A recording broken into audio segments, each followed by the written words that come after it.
All right, so I'm just going to talk about Chiari, malformation, and connective tissue disorders, primarily about connective tissue disorders that can be associated with Chiari. So some studies have shown a link between Chiari I malformations and Ehlers-Danlos syndrome. One study I found showed about 12.7% of patients with Chiari I also met criteria for EDS or another connective tissue disorder. It also found that there was a greater female to male ratio in the group that had Chiari I malformation plus EDS at 9:1 versus the general Chiari malformation group, which was 3:1. The presence of Chiari and a connective tissue disorder can lead to more complications with surgical repair of the Chiari. So increased risk of C-spine instability, so that can go along with some connective tissue disorders, plus prolonged healing. So anytime someone with hypermobility gets injured, they tend to have a lot longer healing process or have surgery. Certain connective tissue disorders can affect the ability of the skin to heal itself. And then presence of connective tissue disorders in individuals with Chiari can impact treatment and management. So it is important to get a diagnosis if it is suspected prior to doing the surgery. So I just wanted to talk about a little connective tissue.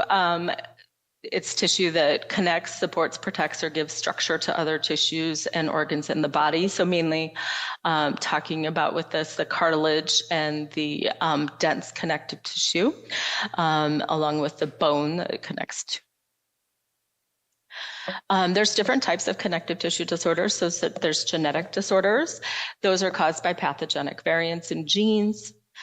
They can be inherited from a parent or can be de novo. De novo means that they come in an individual, didn't come from a parent, so it's a new mutation in that patient. Examples of connective tissue disorders, genetic connective tissue disorders are Ehlers-Danlos syndromes, Marfan syndromes, Loeys-Dietz syndrome. And then there are autoimmune connective tissue disorders where the body mistakenly attacks its own tissues. Some examples of autoimmune ones would be rheumatoid arthritis and lupus. I'm mainly talking about the genetics ones because I work in genetics. So with Ehlers-Danlos syndromes, there are 13 primary subtypes. There is like a 14th type that has been found in a couple of family groups, but they mainly talk about 13 different subtypes. These were created about every 20 years. They kind of revamp the classification for Ehlers-Danlos. They lasted this in 2017 and came up with these 13 subtypes. With hypermobile EDS, it is by far the most common. Different sources rank this from 1 in 500 to 1 in 5,000. Genetic cause is unknown at this point. There is some research out that is finding some certain genes they think may be linked, but there's not commercial testing yet for any kinds of hypermobile EDS. Inherited in an autosomal dominant pattern. This means that each child of someone with hypermobile EDS has a 50-50 chance of contracting the disorder from the affected parent, and then a 50% chance of not contracting it as well. Classical EDS is kind of the next most common form. This is about a 1 in 20,000 to 40,000 incidence of that. Genetic testing is available. There are a few genes that are associated with classical EDS. This is also an autosomal dominant pattern. The next most common is vascular EDS. This one's about 1 in 50,000 to 150,000. This can cause a lot of vessel problems. They are much higher risk for surgical issues related to this and bleeding. Genetic testing is available. There's currently one gene that we know is associated with vascular EDS. It is also inherited in an autosomal dominant pattern. The other subtypes, the other 10 subtypes, are less than 1 in 1 million. I'm not going to really talk about those today because they are so rare. So joint hypermobility, basically what that means is joints have a greater range of motion than is expected. All babies and young children have joint hypermobility. And so you've seen most babies can, pretty much all babies can stick their feet above their head. Most adults cannot. Joint hypermobility naturally decreases with age. About up to 20% of adults can remain hypermobile. So being hypermobile in itself doesn't necessarily mean that there is a problem, which can be kind of confusing.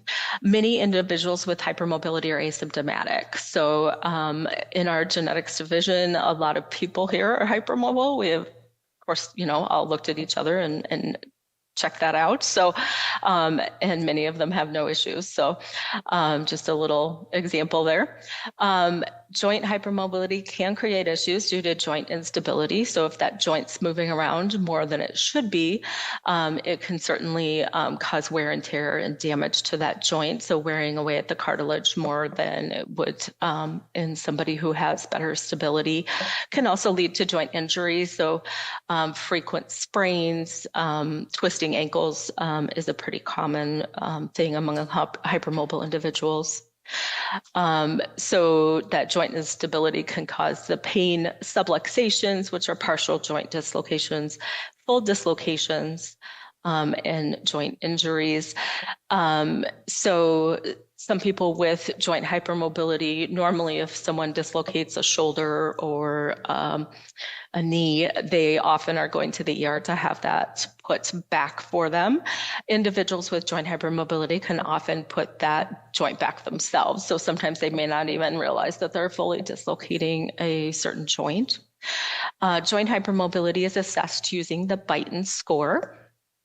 So this is an example of the Beighton scoring system. So to test this, we have their hand placed on a flat surface and seeing if that pinky finger can come back past 90 degrees. There's a total of 9 points for the Beighton score, so they'd get a point for each side, so you score them individually. Then the next test is seeing if they can bring their thumb alongside their wrist, and this has to be like the whole thumb, not just the tip of the thumb. And then, of course, a point for each side on that. Then we look at elbows, seeing if they hyperextend more than 10 degrees, and a point for each side of those. And then knees, seeing if they hyperextend past 10 degrees. And a point for those or for each side as well. And then we look at the larger joint hypermobility, so looking at the spine and seeing if they can put feet on the floor about shoulder width apart, and then laying their palms flat on the floor. So this is scored for an individual. The number that is required to meet the hypermobility is for a positive Beighton score prior to puberty. So for our younger, you really can't score hypermobility until at least age 5. It can be really difficult even in 5, 6, 7-year-olds. Because a lot of them retain some of that hypermobility of childhood and can retain it a little bit longer. They need to have a score of a 6 or greater. And then between puberty and age 50, they would need a score of 5. And then after age 50, a score of 4. So that's allowing for potential surgeries, potential joint replacements. Generally, people who have had joints replaced should not be hyperextending, but I still have patients who do that. And then this can be totally asymptomatic or have numerous symptoms. So another thing that happened in 2017 is they took one disorder that was called Ehlers-Danlos syndrome hypermobility type and divided it into 2 different disorders. So they deemed one of the disorders hypermobility spectrum disorder, and the other one hypermobile Ehlers-Danlos. So diagnosing hypermobility spectrum disorder, really they just have to have a Beighton score, a positive Beighton score, and then they can be totally asymptomatic, or they can have a whole lot of symptoms related to it. I really like this graphic from the Ehlers-Danlos Society down on the left there that talks about the different features that people can have. So it's really, a great variety between patient to patient on what kind of disorders they have. So joint instability may be a big problem for one person and a little less of a problem for another. And then we have the mast cell activation syndrome that can go along with it. And some people have that, other people do not. Pain can vary among individuals, fatigue. We certainly see GI issues, autonomic dysfunction, and then headaches are a pretty common feature, and anxiety, depression, other kind of psychiatric issues that go along with the chronic pain syndromes. What separates the two disorders apart is that hypermobile Ehlers-Danlos also has a positive Beighton score, but they have certain features on physical exam and on the echocardiogram that put them in a different category. So because there is no genetic testing, there is specific clinical criteria for diagnosis of this disorder. And again, the hypermobile Ehlers-Danlos, you can meet criteria for hypermobile Ehlers-Danlos, but still be pretty much asymptomatic, or you can have a whole lot of symptoms too. So the degree of pain, degree of symptoms does not determine which category you're in. It's actual features on physical exam and echocardiogram. So features associated with hypermobile EDS. So these are kind of the things that set that apart from that hypermobility spectrum disorder. And you have to have enough of these features. So things we look at is seeing if people have this stretchy skin, if their skin is kind of soft and doughy in texture. We look and see if they have unexplained stretch marks. So these primarily on like mid-back, these tend to occur in kind of early puberty, late childhood times, especially during like growth spurts. You can see these. Sometimes you can see them around like elbows and knees and kind of other places that are typical places that people have joint hypermobility. Then you can see hernias. This is a pretty obvious one.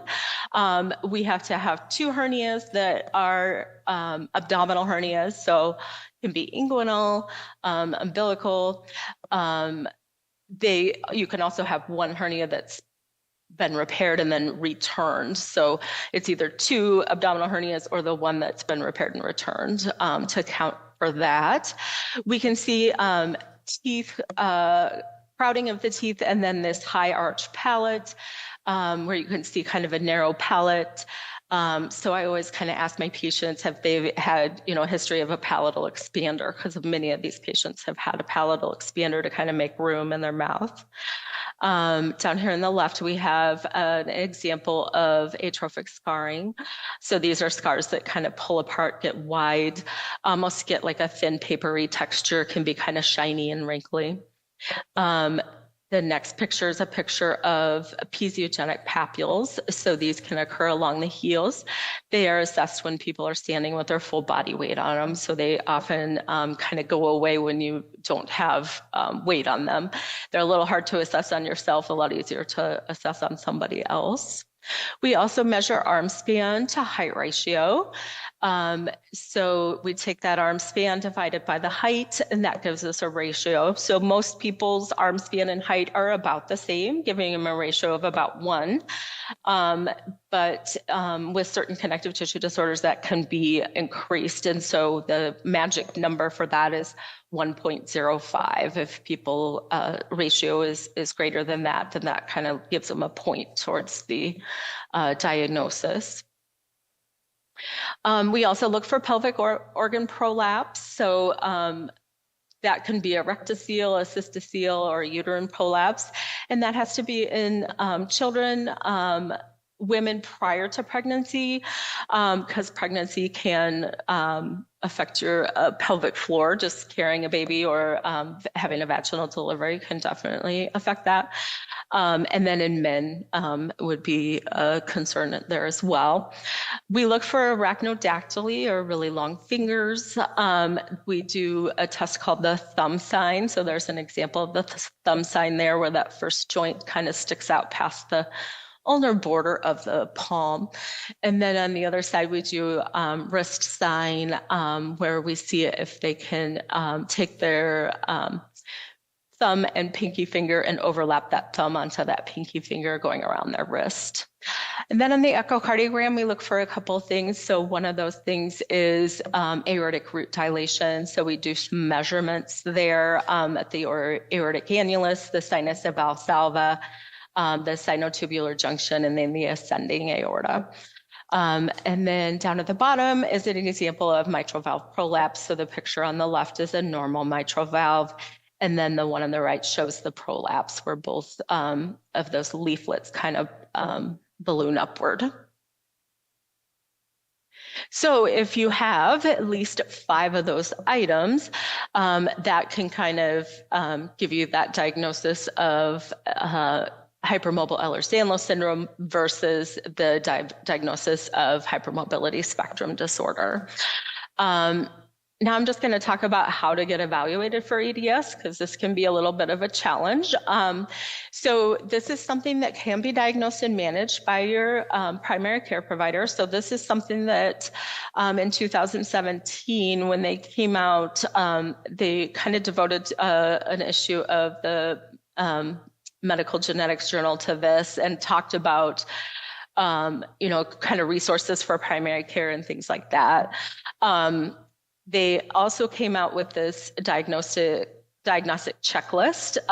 This is available on the Ehlers-Danlos Society website and can be printed out and taken to a primary care provider. They can just kind of go down the checklist. It kind of explains exactly how to do the diagnosis. Most genetics clinics are not seeing these patients anymore. This was something that we had seen a lot of these patients in the past. We had 3 providers that were seeing these patients. We no longer have that many people doing it. And we were having quite the waiting list because there's not genetic testing for it. It's kind of felt that genetics might not be the best place for diagnosis for these patients because we can't really offer them genetic testing, and these things can be done by primary care. So the Ehlers-Danlos Society website is an excellent resource for patients and providers. They have a lot of articles in there that talk about dealing with the different symptoms that come up. There's journal articles on there, just resources for patients, parents, and patients. A lot of really handy information on there. So in genetics, we want to be available to see patients that that there is a concern for another connective tissue disorder besides just hypermobile Ehlers-Danlos or hypermobile spectrum disorder. So things that would kind of tick or highlight a concern for a primary care provider would be if someone has aortic root dilation, if there's concerns on the eye exam. So there can be different features on the eye exam that can lead to concern for connective tissue disorders, or there's other features on exam. And I'm going to talk about some of the other connective tissue disorders now besides just the hypermobility disorders. So before I kind of mentioned the classic EDS, since that's the second most common type, this is pretty easily diagnosed clinically. These patients usually have really rough looking shins, as you can see in the example of the picture here. They have a lot of this atrophic scarring. They really do have poor wound healing. So this can really affect surgical outcomes because their skin is just pretty fragile, doesn't want to heal. They also can have problems with like stitches pulling through. So when we have individuals diagnosed with this, we make recommendations for certain ways to repair wounds, because stitches the skin is just very friable. They also can have joint hypermobility. Some of them have joint pain, some don't. Like I said, we do have genetic testing for this. We do genetic testing. It is a recommendation, even though this is actually very easily diagnosed clinically just because of their features of the skin. This second one I'm going to talk about is vascular EDS. This one is kind of the big scary one. This one has a high risk of early death due to aneurysms. So these individuals can have aneurysms throughout the arterial tree. So they require periodic imaging from head to pelvis. They can have very thin skin, a prominent vessel pattern. We often see this like in the chest area, forehead, and it's not just kind of your regular pale white people in Iowa in the winter kind of thing. It's very apparent. They can have easy bruising as well. They can have some tissue fragility. It's usually not to the extent of classic EDS. They have that high risk of aneurysms, like I mentioned before. They also have risk of hollow organ rupture, so spleen. We can see gastrointestinal perforation. We can also see there is a risk of rupture of the uterus in pregnancy. So uterine rupture is a concern with these individuals as well. And genetic testing is available for this disorder and is very good. So we get a high yield on that, meaning that most people with a vascular EDS have the genetic change, so the molecular change for it. Then another disorder is Marfan syndrome. This can have cardiovascular issues. That's kind of the primary concern with Marfan syndrome. So progressive dilation of the aortic root, potential dissection of the aorta. They can have mitral valve prolapse, aortic regurgitation. So sometimes they need like aortic valve replacement. They can have this dislocation of the lens called ectopia lentis. In a very high myopia, they're at high risk for retinal detachments. They can have problems with crowded teeth. They can have the high arch palate that we talked about before. They can have receding gums.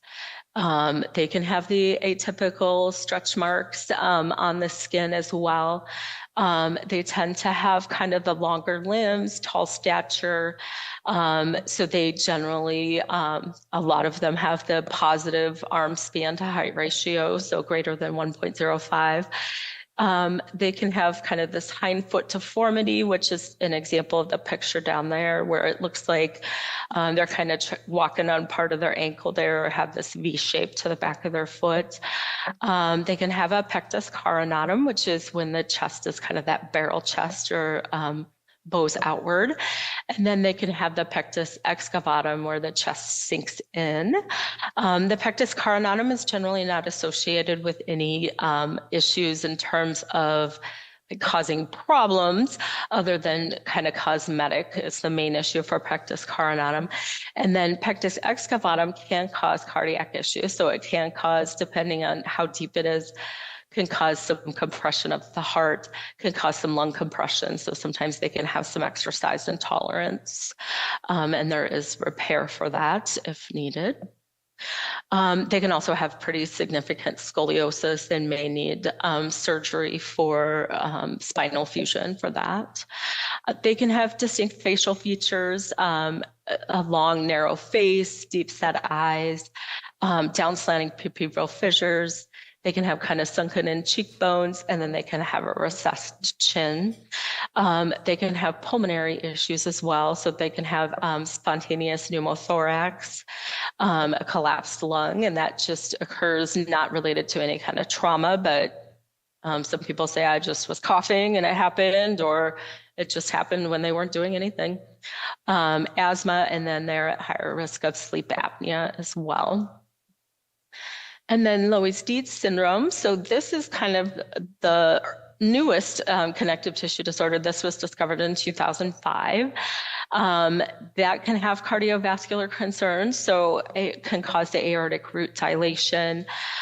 They can have congenital heart defects. So things like atrial septal defect, bicuspid aortic valve, the patent ductus arteriosus, so that ductus that we all have in utero can fail to close. They can have arterial tortuosity, which just means kind of twisted vessels, and that's something we can see on an MRA or CTA imaging. And then they can have dissections throughout their arterial tree, so similar to that vascular EDS. Ophthalmology, they can have hypertelorism. So there's an example of that down in the bottom right there where the eyes are really wide set. They can have a blue tint to the sclera, so the white part around the eyes. They can have some head and neck abnormalities, so they can have a broader bifid uvula. So that's an example of that up in the right, where the uvula comes down and just kind of bifurcates into two little lobes there. They can have cleft lip and palate. They can certainly have C-spine instability, which can definitely go in with the Chiari malformation concerns there. It is the standard of care to do imaging for C-spine instability when someone is diagnosed with a Loeys-Dietz syndrome. They can have craniosynostosis, which is premature fusion of the sutures of the skull. They can have easy bruising. They can have the atrophic scarring, soft, doughy skin, thin, translucent skin. So a lot like vascular EDS skin-wise. Then they can have things like clubfoot. So there's an example of clubfoot down there. They can have the pectus excavatum, carinatum, scoliosis, arachnodactyly. They can have serious like immunology problems. So allergies to food, environment, asthma, eczema. We have had a couple patients who've been diagnosed based on an immunology panel. They were in being seen for immunological problems and were diagnosed with Loeys-Dietz on that. GI they can have constipation, diarrhea, EOE, IBS, those kind of things. And then they can also have hollow organ rupture, spleen, bowel, uterus during pregnancy. So a lot of risk of the hypermobility or the vascular, EDS. So that is all I have for my presentation. Does anyone have any questions?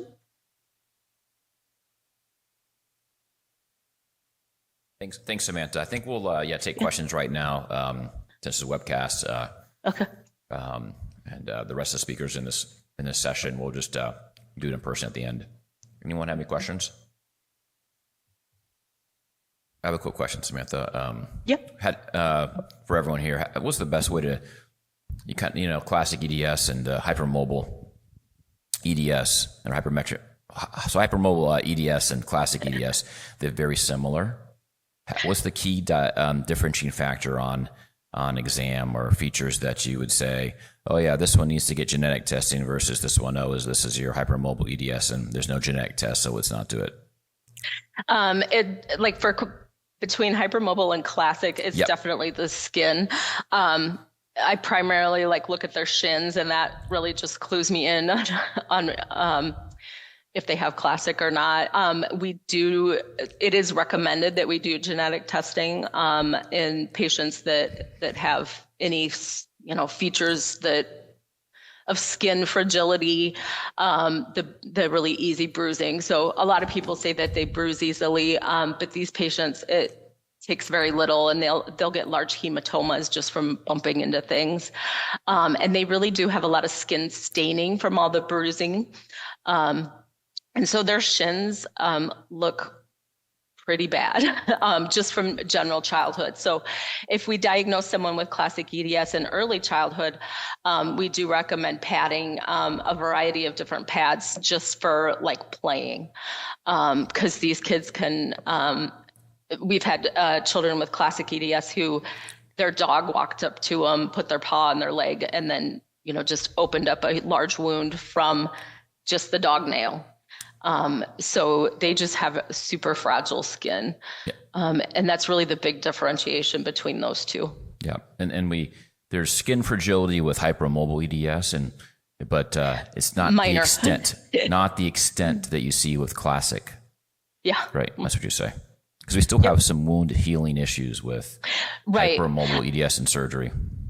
Yep. And a lot of that is like tissue healing. Like these people, when they sprain their ankle, it usually takes them like twice as long. So they may be wearing like a boot, twice as long. And people are like, why isn't this healing?